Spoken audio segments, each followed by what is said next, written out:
বেশ কিছুদিন ধরে বাড়ির এক কোণায় রাধাকৃষ্ণের এই মূর্তিটা অযত্নে পড়েছিল।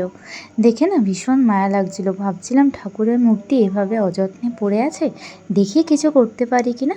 তাই মূর্তিটাকে আগে ভালো করে ধুয়ে এটার উপর সাদা কালারের একটা কোট করে নিয়েছি। জানি না কতটা ফুটিয়ে তুলতে পেরেছি, তবে চেষ্টা করেছি নিজের সবটুকু দিয়ে সুন্দর করে তোলার।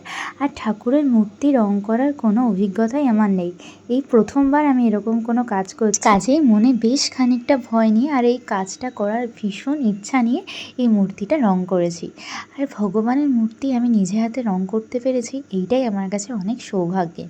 আর ঠাকুরের আশীর্বাদে কাজটা যে খারাপ হয়ে যায়নি, এইটাই আমার কাছে অনেকটা বড় ব্যাপার।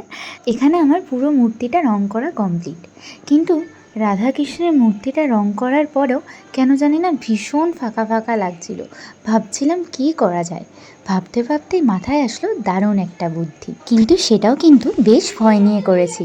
ক্লে দিয়ে রাধাকৃষ্ণের গলার মালা আর শ্রীকৃষ্ণের বাঁশি আর ময়ূরপুচ্ছ তৈরি করে নিয়েছিলাম। এইবারে মনে হচ্ছিল মূর্তিটাকে সম্পূর্ণ একটা রূপ দিতে পারলাম।